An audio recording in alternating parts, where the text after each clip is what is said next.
Hello, it's Antrese, and welcome to another episode of the Savvy Painter Podcast. This episode is sponsored by Stremmel Art Supplies. Stremmel offers sensibly priced art supplies conveniently shipped right to your door. For over 30 years, Stremmel has been obsessed with the art of brush making. They've been testing and tweaking their brushes to get the perfect balance, flow, and snap. Go to Stremmel.com and use promo code SAVVY16 to get 15% off your next order.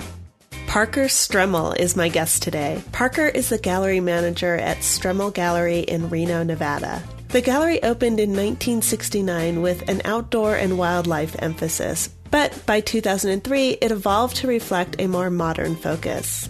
Today, Stremmel Gallery specializes in contemporary paintings, drawings, and sculptures by mid-career and established American and European artists.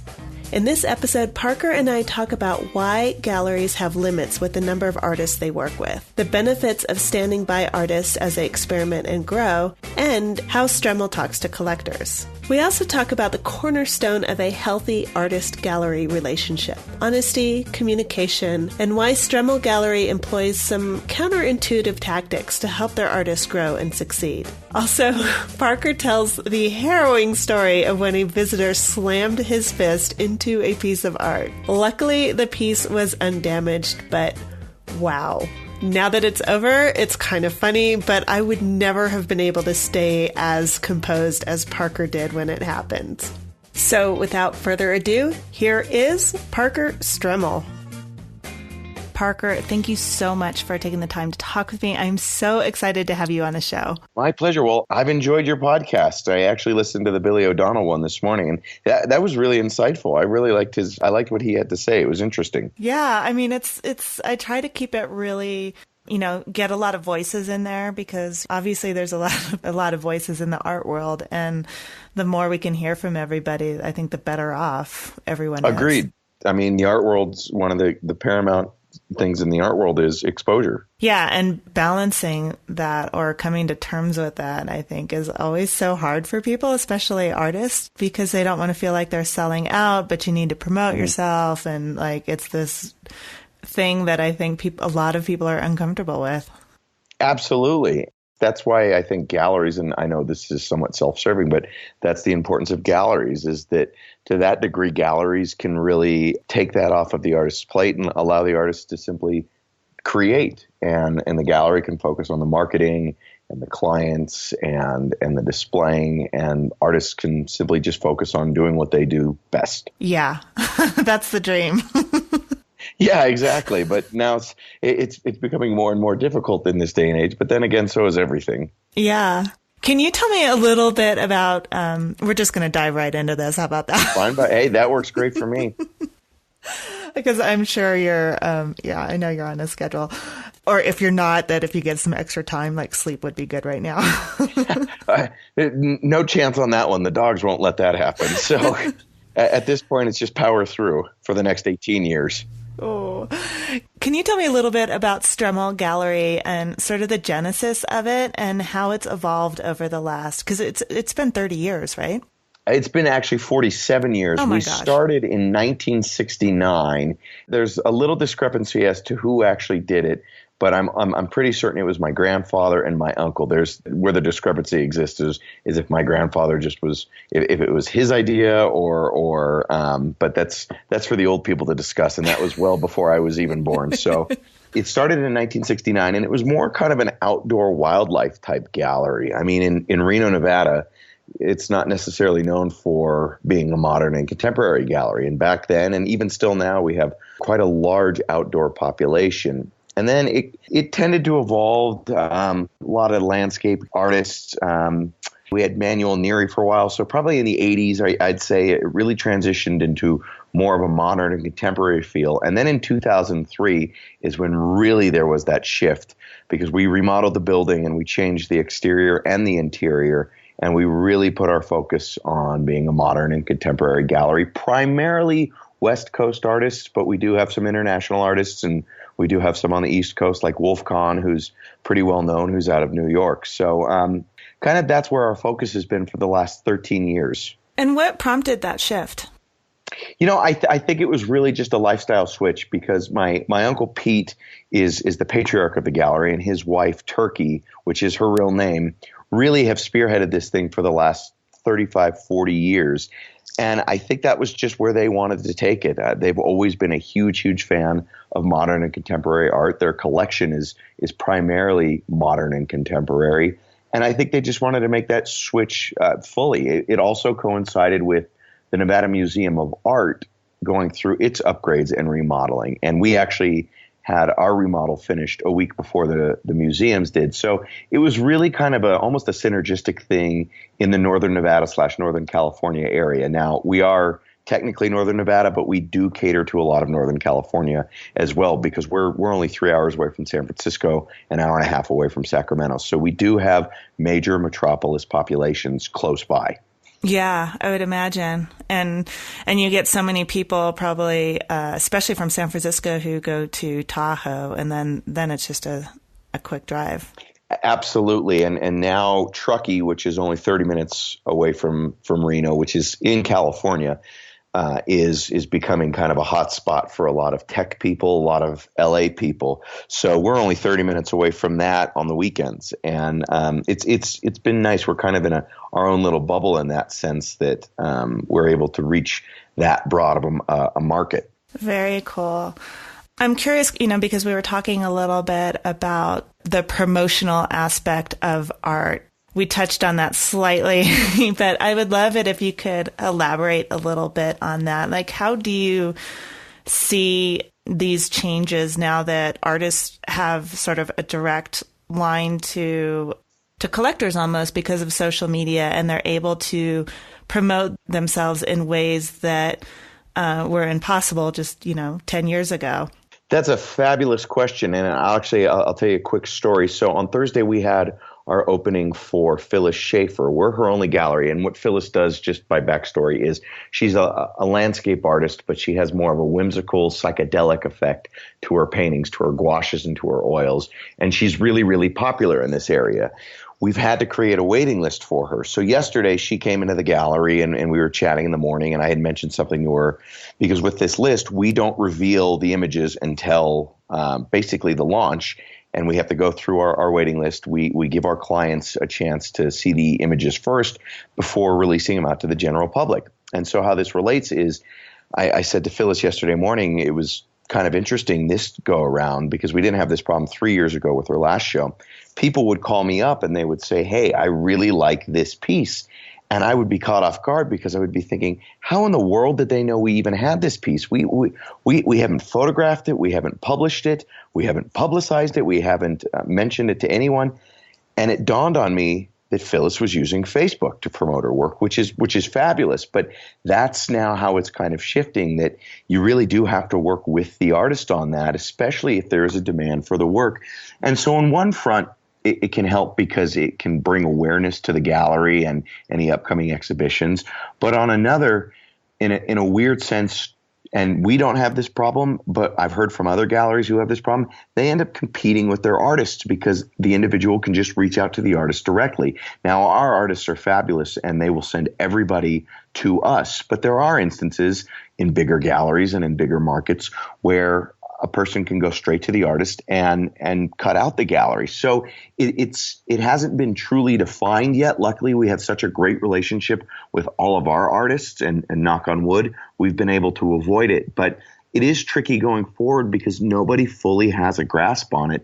You have individuals who are comfortable buying works online without ever having seen them in person.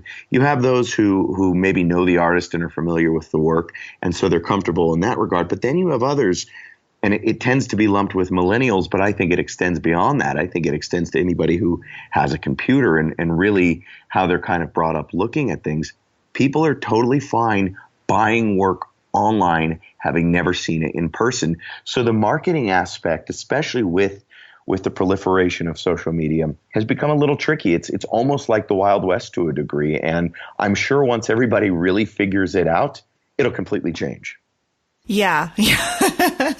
Yeah, the technology will change, but I think it sort of, it shifts the relationship a little bit, and And it calls for very clear communication, I would think, between the gallery and the artist. I mean, you're saying that so far, luckily, you haven't had any issues with this, but I'm curious what's coming up. And I don't know the answer to this, but I'm just thinking about, it used to be that artists had sort of exclusivity contracts with different galleries, meaning that, for example, if somebody had an exclusivity contract with you guys, then perhaps it would be something, I have no idea, but I'm just saying, like, it would be something like you can't sell your artwork in this geographical zone, or depending on the agreement, it could be very broad or very narrow. But now with the internet, that sort of changes everything. And when artists are building up their own, or, have the capability of building up their own audience, I don't know. Honestly, I don't know how that works, because it seems like it used to be that you would just rely on the gallery and their list and their clients, and that was that. And that's a great point that you bring up. And I think to a degree still, that's where a gallery comes in huge, because we see who comes in, we know who calls, we see the emails, we have conversations with people, and we kind of establish both a mental and in some instances a physical database, whereas the artist might only have a certain a myopic portion of that. And that's why we really feel that the relationship with the artist is so, so important, because there is a level of trust. A lot of times artists will give their work to a gallery, will put their work on consignment with a gallery, and maybe they don't hear from that gallery for years. We've seen instances worldwide where galleries have been months, if not years, behind on paying certain artists, and then it gets into the court system, and that dirty laundry is aired everywhere. Right. We avoid that. We try to avoid that, because that relationship is so, so important. Without the artists, we don't have any work. We don't have anything to put on the walls. I like to joke that we just have the walls, and it's the artists who do the hard work, because everything looks great on a white wall, and everything changes on a white wall. And so I think we're lucky. Our artists understand that and realize that. But in some instances where it's just almost purely a financial transaction, I think you do lose that personal touch. And again, we value that personal touch so, so much. A number of our artists have become more than just our artists. They've become our dear friends. They've come to weddings. They've gone to big events. They're important parts of our lives. And we couldn't think of doing business without that aspect. But that's not the case everywhere else. And I don't mean to sound Pollyanna on our end. I think it's just we've been lucky because we're kind of old school in that regard, and we've been able to maintain that. Well, obviously you guys are doing something right, because you've been in business for 47 years, and it looks like there's like, from what I can tell, you guys are doing great. And just to give a really, really quick backstory, sorry, because we jumped right into this interview. I just want to mention that I met Parker when I was coming. If I leave anywhere and I need to fly, I fly out of Reno. And so I stopped by his gallery, the Stremmel Gallery, on a suggestion from one of the listeners, Denise Klitzy. So thank you, Denise. This has been, I've had a lot of fun talking to Parker, both when I stopped by and I took like 2 hours of your time, and now. I think that was a Friday morning. That was a fabulous morning, because I got to get up and talk about our artists and look at our artwork. And so that was a nice bonus for me. So thank you. No, it was great. I'll jump into that later, but yeah, Parker took me into the back room and I got to see all the art in the back, and we talked a long time about all the artists and all this fun stuff.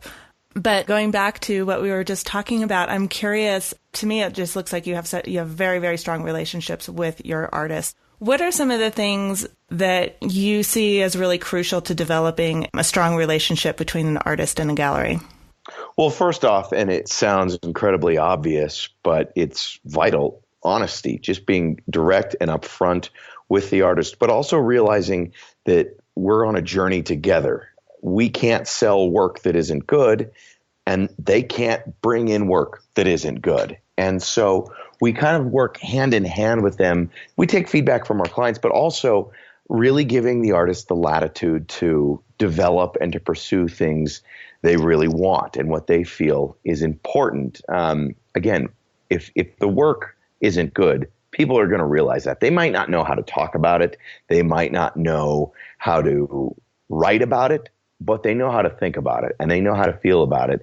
And I think that's pretty obvious. And so we really, really value that upfront and honest relationship with our artists, but also getting an idea where they want to go and how they want to pursue their careers, because exposure is so, so important. This last show, and I only refer to it because it's topical with Phyllis Schaefer, because we have that list, everything was sold prior. And a number of our clients asked, well, why can't I just take the work now? The exhibition runs through December 10th. And I said, well, if you take your work, we don't have a show and people can't see this work, because there are, I think, 36 works in the show, which mathematically is about 36 people who bought a work.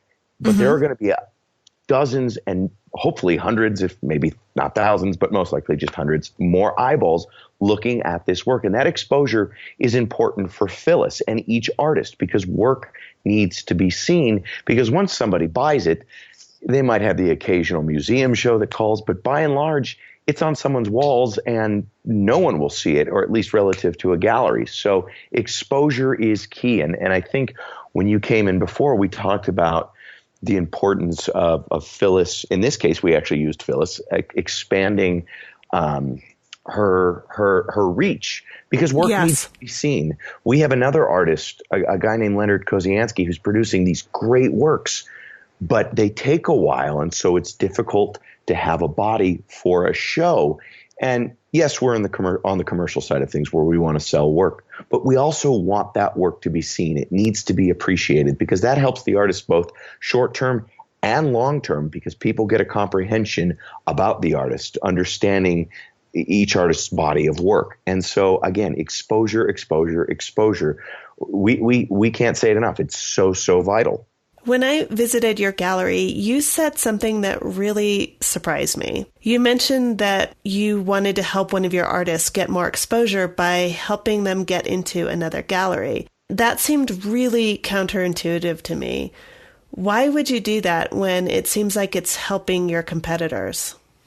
Because we really, and I understand why people think it's a counterintuitive point, because it is. You have something that sells, you want to hoard it, you want to hold on to it. But again, it's so important for other people to see this work.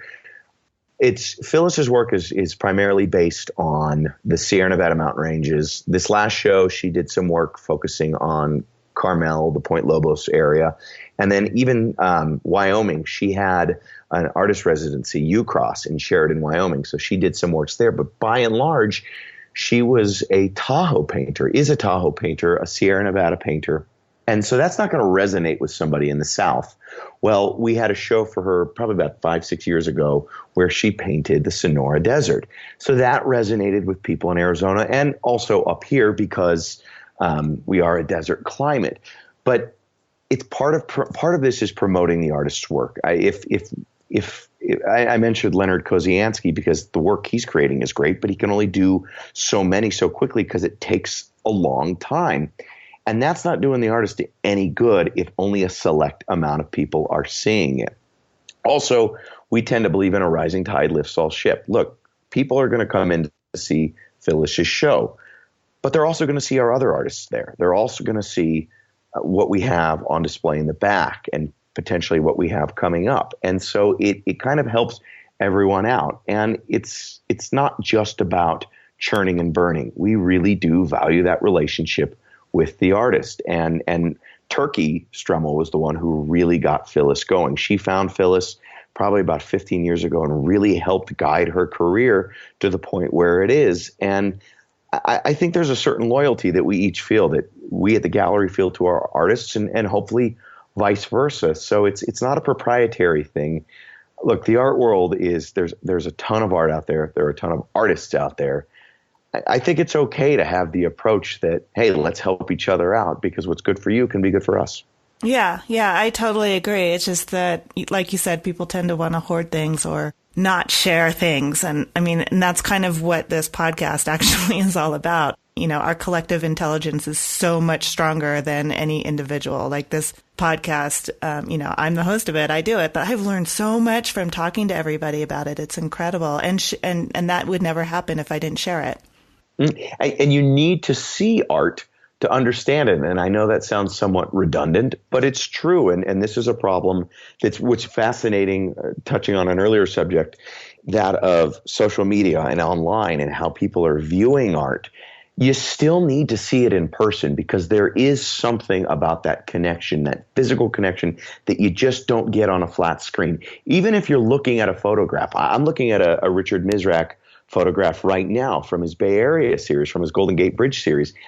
And it's just a different feel looking at it in person than online or in a flyer or in an e-blast or in any other way that's just a flat presentation. It's so important to see art and to experience art and to be around art. And the more you see, the better understanding you have. Even if you don't like it, it's inciting some kind of feeling that as a proxy enhances what you do like. Maybe you don't realize it at that moment, but when you see something you do like, you're able to kind of counter that against what you don't like, and it strengthens that feeling. And that's something that you just can't get without seeing art in person.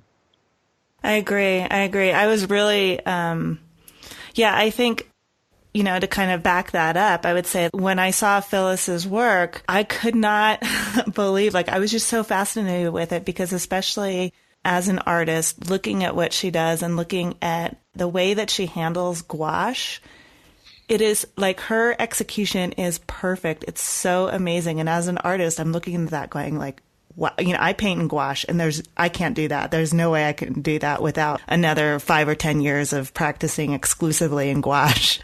But I would never have noticed that or gotten that if I had seen it online. I'm sure of it.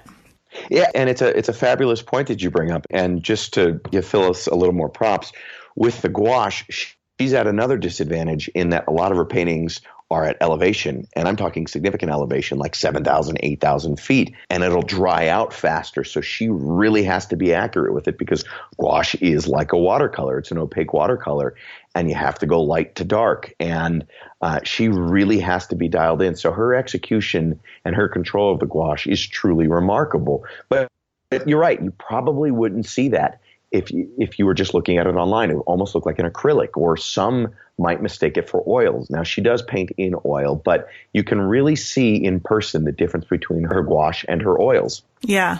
Another thing that we talked about when I stopped by was that you mentioned that you have something like 40 artists in your gallery. And then kind of as an aside, you said that, yeah, but it should probably be only 25 or something like that. My numbers might be slightly off.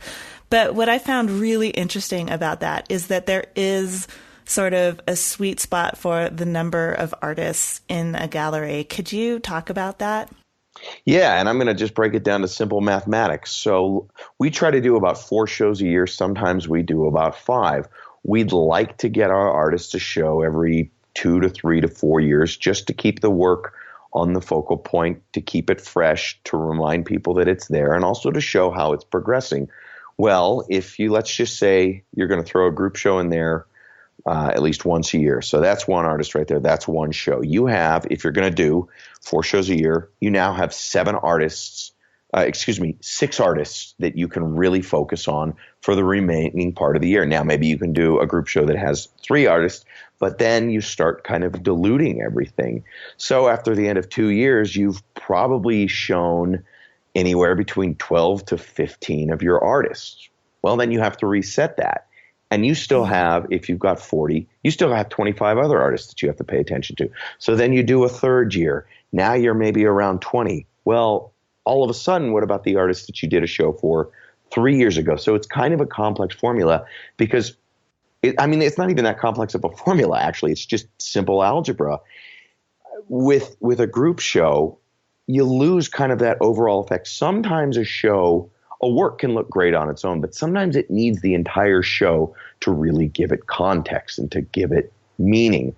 We'd like to give all of our artists a fair and equal shot. Now, sometimes artists have other commitments or they can't paint enough for a full show, and that helps. But really, you're not doing the artist any services if you're just collecting artists for the sake of putting on your website and having a lengthy roster. That doesn't do anyone any favors, unless, of course, you have 1 or 2 works here and there. But that's not really our model. Our approach is we want to help the artists. We want the artist's work to be seen. We want them to have a vehicle for which they can put out their work. And you can't really do that if you're saying, all right, artists A, B, C, and D, we only want 3 works, 4 works, 5 works for this upcoming show. That's not necessarily fair to them. And it becomes a numbers game. Mm.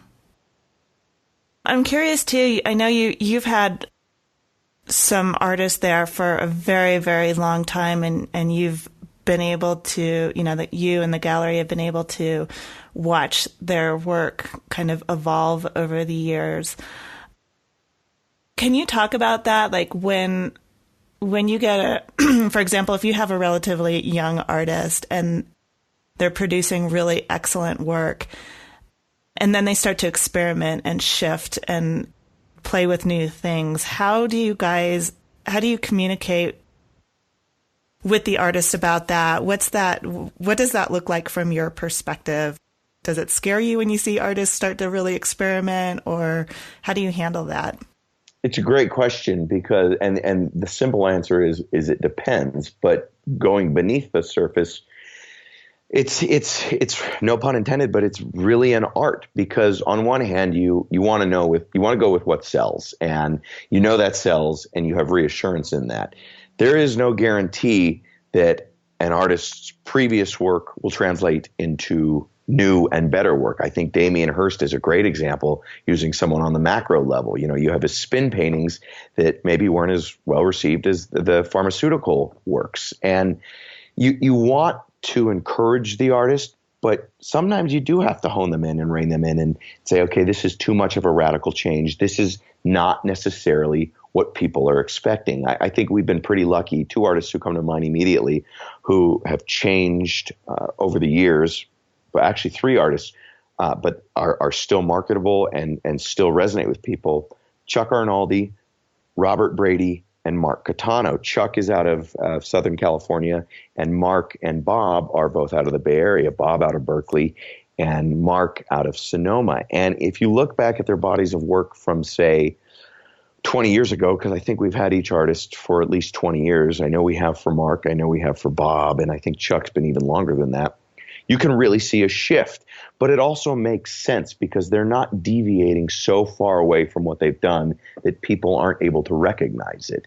So you really have to put a lot of faith in the artist, and they don't necessarily sometimes know how things are going to be received either. Look, Chester Arnold, one of our artists, likes to say that every time he makes a piece and every time somebody buys a painting of his, it's like he's selling part of his soul. And he means that in a good way because he has such an attachment to those works. Mm-hmm. He has spent so much time painting them and creating them, thinking about them, that artists can get, what's the saying? You can't see the forest through the trees. They get so focused on that work. So it's up to us to kind of help act as a rudder, so to speak. But we've been very blessed and fortunate that we have artists who are great and creative and understand where they want to go.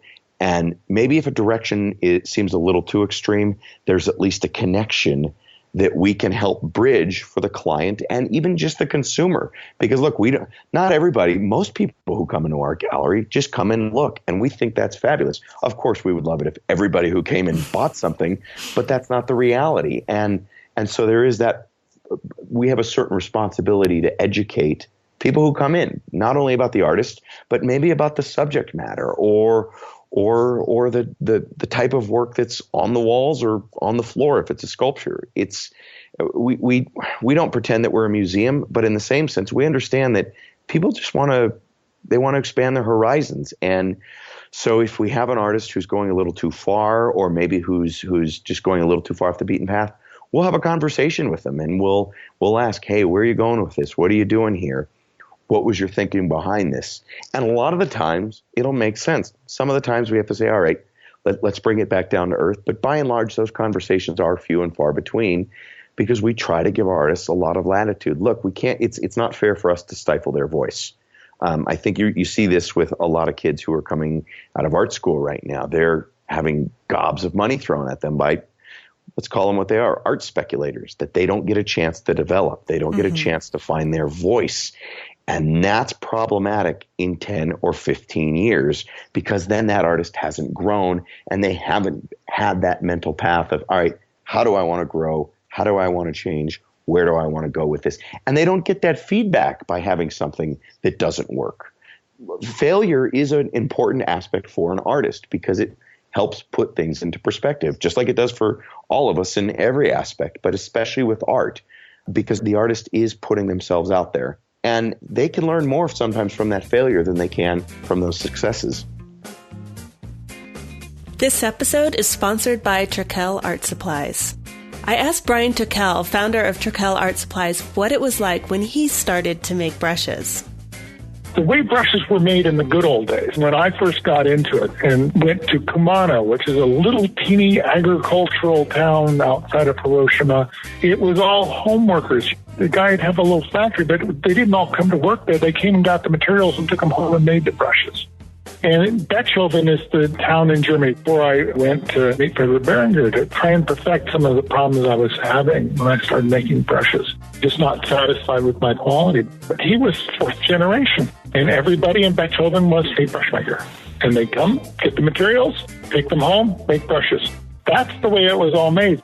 It was really fascinating because 1875, his great-grandfather started the business. He already had well over 100 years of brush-making experience. His house was right across the street from the factory, and we're sitting in his office. He says, well, actually, I was born in this room. This used to be a house, my parents' bedroom, and this is where I was born.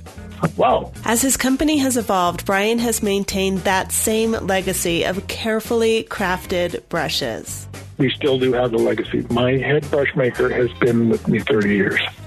Stremmel offers sensibly priced art supplies conveniently shipped right to your door. Go to Stremmel.com and use promo code SAVVY16 to get 15% off your next order. What I think is really interesting about what you said is how much of the communication comes into it. When an artist is experimenting, basically they kind of have to tell you, the gallery owner or the gallery manager, what they're doing so that you can translate for the people that come into the gallery, for the collectors or people who, like I would call them the future collectors, the people who just come in and look and aren't really sure what they think about art yet and are interested, but they're not ready to buy yet. Yeah, absolutely. And that's also a key component as well. And that's another reason why we like to nurture the artist's career, because those people who, you nailed it right on the head when you said that those young buyers or those young enthusiasts who may not be able to afford. Well, 20 years from now, they might be able to afford to buy that Bob Brady work or that Galen Hansen work or that Chuck Arnaldi work that they couldn't 20 years ago. So that's why that education component is paramount, because, again, our clients in theory are hopefully going to be around. Hopefully we establish a relationship with them that on some level they feel a connection with us or they trust us, or at the very least, they enjoy coming into our gallery. And I'm not certain I kind of answered your question there. I think I deviated a little bit. I went off onto a tangent, which I tend to do every so often. But I don't think I actually asked you a question. It was more of an observation. Fair enough. Well, all you got to do is just give me a carrot and I'll keep talking. It's great. I love it. The topic was kind of the communication and between the artist and the gallery owner again. So critical, and being able to talk about your work and say, like, look, here's what I'm playing with. This is why I'm playing with it. Maybe this isn't, ready for a gallery yet, but I'm going to I'm experimenting with this and here's why. And that gives you the starting point of a conversation, as opposed to, here's my work, and you're shocked by the fact that this has nothing to do with what you've been doing before. So, obviously you're going to be kind of confused about it. So, that conversation, and that, again, as you mentioned earlier, the relationship between the artist and the gallery isn't just when you're having a show. Exactly. Because we still, even in between shows, we'll put up gallery artists throughout, because people will just come in and they want to see what's on the walls or what's new or what's different. And communication is so key. Just because we haven't had a show with an artist in a few years doesn't mean we aren't talking with them. We're constantly in touch with them. In fact, one of my personal favorites, who also incidentally happens to be one of our artists, which this is, as an aside, this is one of the things I really, really love about this industry, and especially with what we do at our gallery, is that we sell what we like. So an artist, and I think I may have shown you his work, a guy named Dan Duque, who's out of San Diego, just outside San Diego. And he does these works that they're like pop art, but they're almost like trompe l'oeil on steroids. And I'll try to explain them as quickly as possible. They're basically, our last show we had with him had Mac boxes, Apple computer boxes. Right, I remember him. 100% hand painted. And people don't believe it at first. It's cognitive dissonance personified in a conversation. They say, no way, that's BS. That's just a computer box. And we have to show them, and we turn it around and so they can see that it is hand painted on canvas. Well, we did the show with him in April, but I don't know when the next one with him is going to be. That being said, we're still talking. What do you have? Hey, what's new? What's different? Maybe what can you send us that we can show our clients, people who've shown interest in your work, or that we can just have on display. And what he's doing now is he's doing, and they're fabulous, they're art forum magazines. These are all paintings, but it's an art forum magazine with his work on it. But again, it's all paintings. So it's almost like that you're looking into the mirror, which is looking back into the mirror, back into the mirror, back into the mirror. It's almost the snake eating the tail theory. They're fabulous. They're incredible. But we wouldn't know that if we didn't keep in touch with him, if we didn't say, hey, what do you have? What are you working on? Or if he didn't send us something saying, hey, look, this is what I'm doing now. What do you think? Because our artists will bounce things off of us, specifically Turkey. Turkey and Pete, both of them have remarkable eyes. And I think that's why we're able to get where we are with our artists, because they trust us and they trust the eyes that Pete and Turkey have created and honed over the course of 40 plus years. And hopefully down the road with the current yokels working at the gallery. But that's a whole other conversation. But again, communication is so key because those relationships mean so much. They're not just our artists, they're our friends. And I would hope that our artists would say the same. I would think they would, but you never know. I mean, there's always two sides to the coin, but we genuinely love our artists and we think that they genuinely like us, because a lot of the times we'll talk about art for maybe 5 to 10 minutes. And then Bob Brady's a great example. We'll talk about his work for 5 to 10 minutes, and then we'll spend an hour and a half on the phone talking about random things in the Bay Area. During last summer, it was the Warriors collapse against the Cavs in the NBA Finals. And we will just chat for hours upon hours to the point where we'll look at our watches and go, oh my God, I actually have to do some work here. But that's, again, it's the beauty of this industry and what we get to do on a daily basis. We have great relationships with these people, and we genuinely love them. As a follow-up to that question, to that conversation about the relationship with your artists, there's also, the other side of the coin or the cube or whatever you want to call it is the relationship with the collectors. And this really struck me probably because when I came to your gallery, I was literally right off of the plane coming back from New York and seeing some galleries there. And frankly, after doing my little gallery hop all over Chelsea in New York, you walk in the door and they don't look up and they don't speak to you. I was expecting that when I walked into your gallery. And so I was actually kind of surprised when you're like, hey, who are you? What are you doing here? Like greeting me and genuinely interested in what brought me into the gallery and if there was anything in particular that I wanted to see. So it made it really easy to talk to you and really comfortable to be in the gallery. So I'd love it if you could talk about how you interact with collectors and what your relationship with collectors looks like. Well, this has always baffled us at the gallery, and this might be somewhat of a heretical statement, but we've never understood why you can't engage with somebody. And this happens even on the West Coast. It's not just an East Coast versus West Coast thing. There are plenty of times where one of us will be down at a gallery in Southern California or in Northern California, and it'll be the exact same treatment. And look, we're all people. We're not coming in there to be ignored. Oftentimes people just want to be left alone to look at the works, and that's totally fine. But it can be intimidating to talk about art, to ask about art. A lot of people feel that maybe they need to speak about it academically, and we couldn't think that that's further from the truth, because we think that's further from the truth. I think I screwed that one up. Let me try that one again in English. We think that's wrong. There we go. Because the art is such a personal thing that it's great if you can talk about it academically, but by no means Is it a requirement? And in a sense, I guess it's kind of breaking down that barrier of, hey, if you have a question, it's fine. Ask away. You're not going to be judged. You're not going to be scoffed at. You're not going to be looked at, or we're not going to say, well, I'm sorry, you need to leave now. You are no longer this high to ride the ride. Because there are some works that are confusing. Shoot, we look at art every single day for, golly, hours upon end, and we still have questions all the time. I mean, there's an artist, and I won't mention his name, but he was in a Sotheby's sale. I think it was a Sotheby's sale a few years ago, and the painting was so simple, and I found myself saying, I don't get it. I don't understand why this fetched $5 million.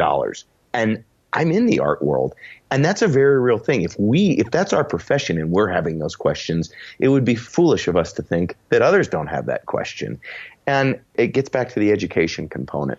There's nothing wrong with engaging somebody, with getting their thoughts on the work and explaining it to them.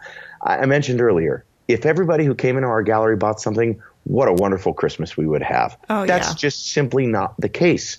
So we've never understood why that barrier has to be there. We're not putting on some show. There isn't some requirement that you have to be snooty or that you must flash a certain amount of cachet in order to be spoken to.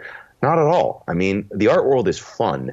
A lot of times the art world takes itself way too seriously, and that's where it gets sad, because art means so much to so many people. It doesn't need to be such a serious endeavor, and I'm not trying to undermine it by saying it should be goofy and fun and lighthearted, but it doesn't need to be so serious that it becomes exclusive. And I think that's what happens in a lot of cases.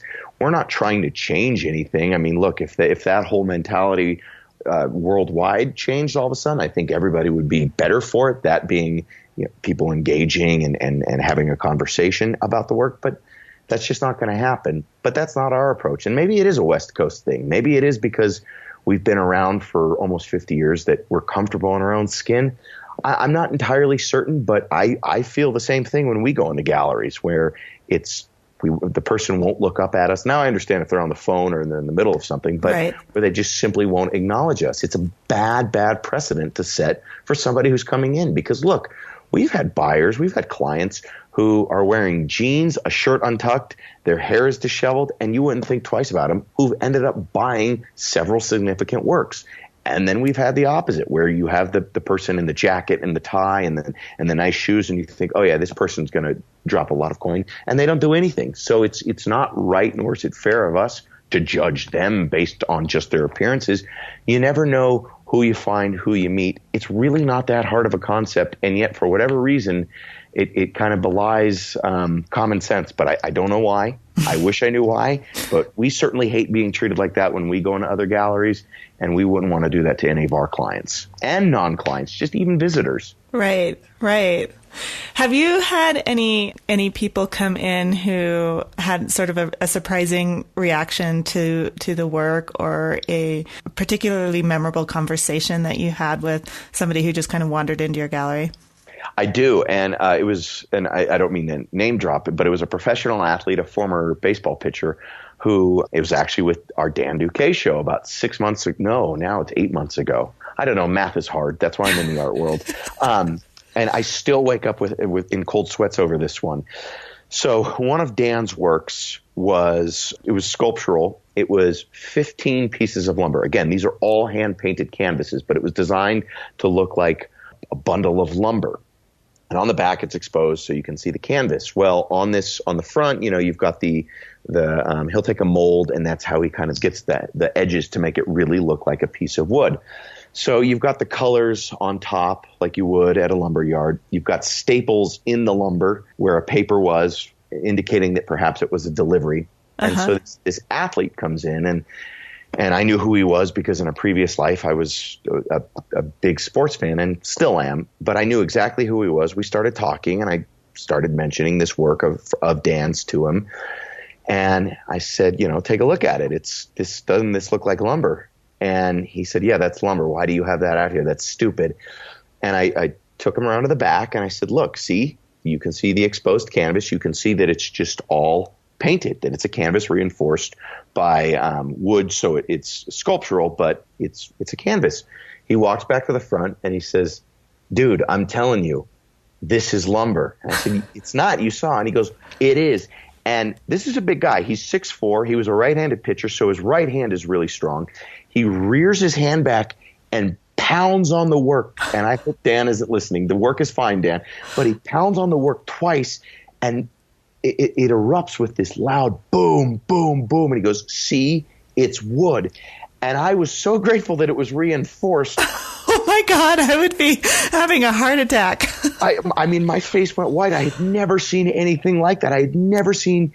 We don't encourage people to touch the work, but we're not a museum. We're not going to chop off their hands. I mean, one of our artists, Bill Braun, is a trompe-l'oeil master where people have to touch it to see that it is just paint and that it's not dimensional.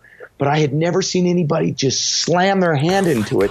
And I still wake up thinking, oh my God, what could have been? If he had damaged that work, I would have felt horrible. And that would have just been one of the worst things that had ever happened with somebody randomly coming in. And that's still one of my favorite stories to tell about Dan's work, because, I mean, that speaks to the power of his work. It fools people. It gets people thinking because it's not what it seems. But when this athlete just hammered on it, I mean, talk about a cure for constipation. Yeah, I can imagine. Wow. Did he believe you before he left, or was it I'm not certain. Like what did he? At that point, it dawned on me that he might not have the comprehension for it. Maybe that it was just he'd spent too much time in locker rooms. But that's one of those stories where I'll never, ever, ever forget that. Another one, and not that it happens with trompe-l'oeil, but this seems to be kind of a good indicator, with this Seattle artist named Bill Braun. His works are, small to medium size. I think our biggest piece is 36 by 48, and we have pieces that are 14 by 10. What it is it's all paint. It's that of construction paper, like a little kid would do, cutting out a bird and then stapling it onto a piece of paper, much like a 6-year-old would do. Mm-hmm. But it's all painted. And so when we put them on the walls, I call it the head bounce effect, because Bill does a masterful job of capturing shadows and really giving it the appearance that the paper is not fully attached to the canvas, when it all is, because it's all paint. So people will try to see the shadows. They'll try to look under the paper, and they'll hit their head off the wall because they forget that the wall is there. They're so busy trying to look to see, all right, where does the paper meet? Where's the staple? Even though it's not stapled, it's all painting. And if you see his work, you'll know what I'm talking about. I remember seeing that when I stopped by, and it was in the back room and it wasn't on the wall, and you pulled it out. So I know it's trompe-l'oeil. I know that, but I still had to touch it. It was so amazing. Yeah. And that's again, because if we didn't engage people, not to get back to that topic, but if we didn't talk to people, that's not fair to Bill. That's not fair to the artist, because the individual might not understand that that's trompe-l'oeil. They might look at that and think, my kid could do that, mm-hmm. and move on and completely dismiss it. That's not giving the artwork a chance. That's not giving the artist a chance. And I think that's just kind of what we've done for 40 plus years. It's not hard. It's just common sense. I mean, you don't walk into a car lot expecting to know everything, not to compare this to car sales, but you don't walk into a car lot expecting to know every single thing about the car. You need to engage with somebody. Same exact principle in the art world. Same exact principle really with anything that might be new and foreign. Nice. So I have this kind of little Facebook group for people who listen to the Savvy Painter podcast. So I posted on there that I'm talking to you right now to see if anyone has any questions. And Jane Mitchell, who listens to this show, wanted to know, how do you like to be approached by artists inquiring about representation? So in general, what do you think are some of the best ways for artists to approach a gallery? That's a really good question, and I'm glad that you asked it, because a lot of artists don't know how to do that. For us personally, now, first off, because we have so many artists, we are unable to take on any new artists. But whenever somebody sends us something after I get through explaining our process, we do keep it, because you never know down the road. And also we're involved in a number of other projects that aren't necessarily related to the gallery's specific operations, but that are very much in lockstep with the gallery. A real quick example that Turkey Stremmel spearheaded, one of our big hospitals here, Reno Health, has a healing garden, and they have, I think, something like 2,000 pieces of artwork. Well, we don't have 2,000 artists, and our artists don't have most of them don't have 2,000 pieces of art. Turkey spearheaded this project where it was almost like a call to artists, trying to get as many different artists into Renown as possible. Now that project has completed, but that's one of the reasons why we hang on to things that we think might resonate with individuals. So to your question, I'll tell you first what absolutely drives us nuts. If you're an artist, and now with email, it's a lot easier. Before, it would be people who would just drop in randomly, which again would be somewhat bothersome because that's not necessarily respecting our time because we might have stuff going on. Mm-hmm. So what we like it if somebody calls in advance and says, hey, blah, blah, blah, this is what I have, this is who I am. And we have to tell them, look, we can't take you on right now, maybe down the road, but send me something anyway so I can take a look at it, or maybe I know somebody who could help find a spot for you, or maybe another gallery who would be interested in your work, which has happened. What we hate, what we absolutely do not like, is when somebody randomly comes in and brings their entire body of work, because that just completely monopolizes what we were just doing. It undercuts everything we were just doing and monopolizes our time going forward. With email, and there will be no faster way for me to delete it than if somebody does this. When an artist sends an email, they've taken the time to find our email address, but they haven't taken the time to find, because our email address is right there with all of our names, mm-hmm. and they send to director or to whom it may concern or hi there, and they say, this is my body of work, please click on the link. That's making me do the work. And I'm in my head, I think, wait, right now you as the artist need the gallery more than the gallery needs you. It's incumbent on you as the artist to say, hi, Parker, my name is so-and-so. This is how I found your gallery. And people will try to make connections with it. My favorite is when they say, I've noticed that you have this artist, and my work I think would show great, and it's completely opposite of what that artist represents.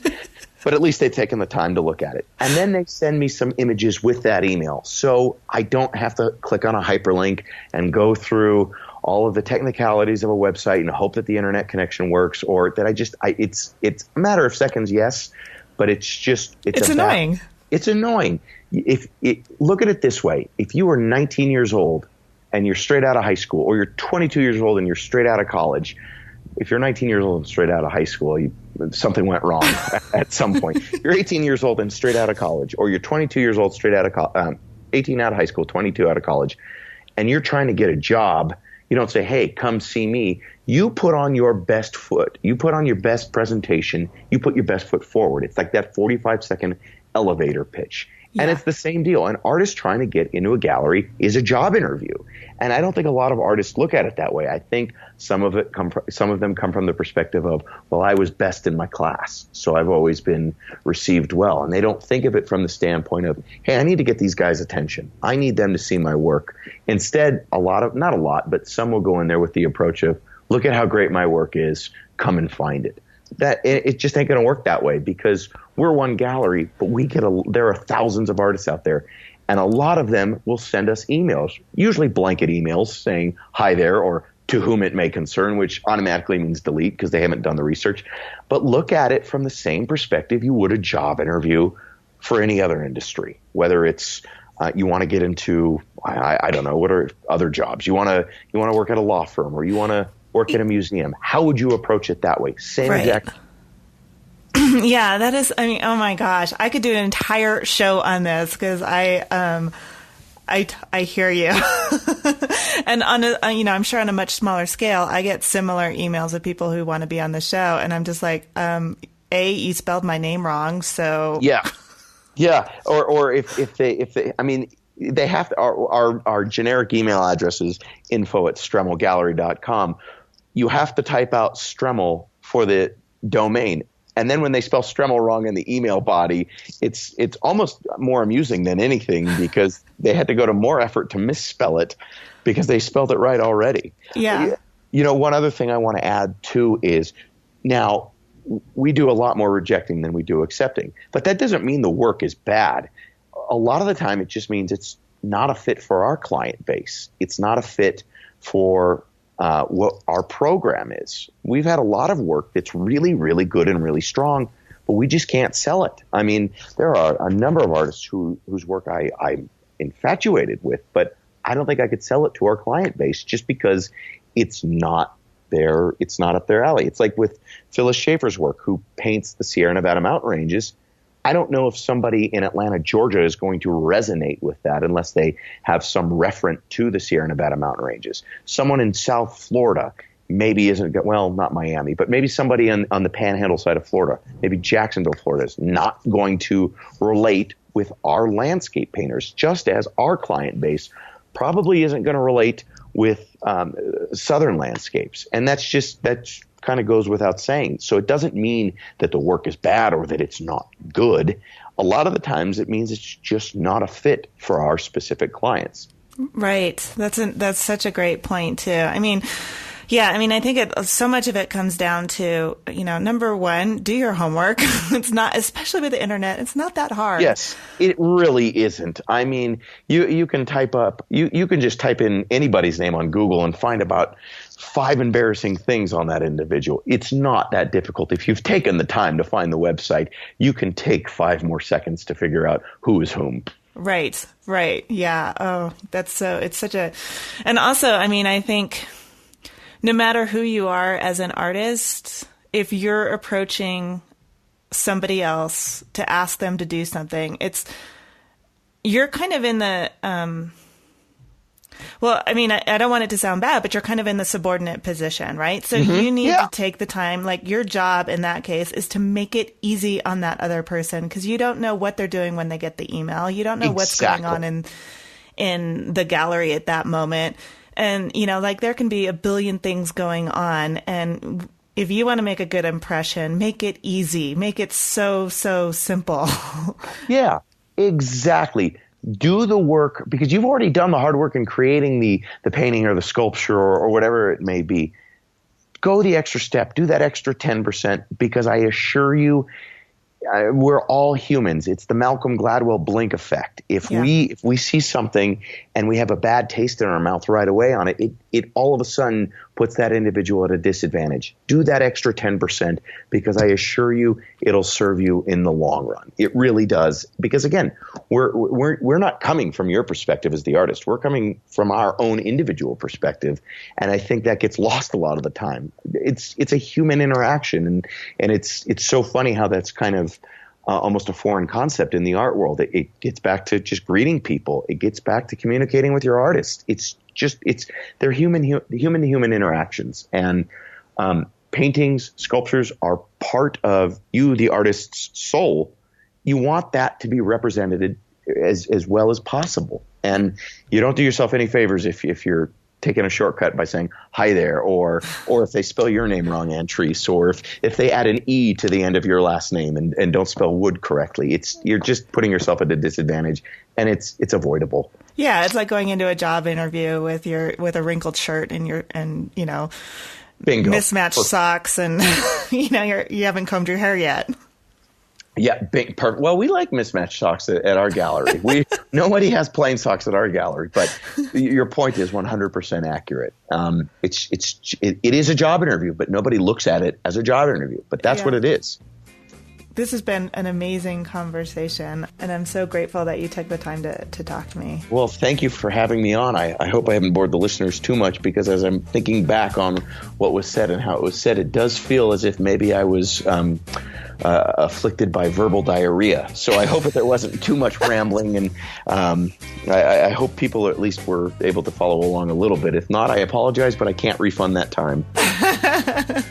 Well, the other thing I think people will definitely appreciate is, Parker, you have a son that's now a week and a half? 2 weeks, actually, 2 weeks today. So he's still unemployed. So if there are any artists out there who need an artist assistant, he is dexterous and he's got nimble fingers. So I think he can be good for cleaning brushes or anything else around the studio. So I'll have him put a resume together, and I'll make sure when he does it that he does it the right way, that he doesn't just say, "Hi, artist."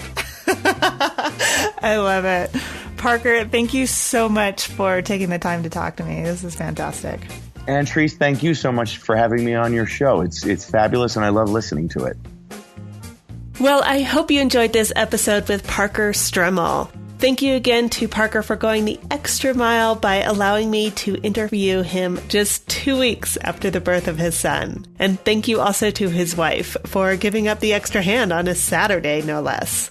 If you are in the Reno area, stop by the gallery. You still have about a week to check out Phyllis Schaefer's exhibit, and there's always something good there if you're listening to this after December 10th. That's 2016. Go to SavvyPainter.com for show notes and for links to all of the artists that we talked about in this episode. Also, I have some news for you. I am finally getting ready to launch a very special membership program. This has been percolating for quite a while now, and like most things worth doing, it's taking a bit longer than I'd hoped for, but I'm super excited to bring it into fruition. It's going to be an ongoing program for artists. We will be covering painting and creativity, getting your work out there and promoting yourself, and finding your collectors. All of that within a very supportive community. If you want more information, you can put yourself on the early bird list at SavvyPainter.com/earlybird. As I get closer to the launch date, it's coming soon, I promise. You will be the first to know, and you will be eligible for the lowest possible price. So, if you want to be part of this exclusive group, again, it's SavvyPainter.com/earlybird. Until next week, this is Antrese Wood with the Savvy Painter Podcast. Thank you so much for listening.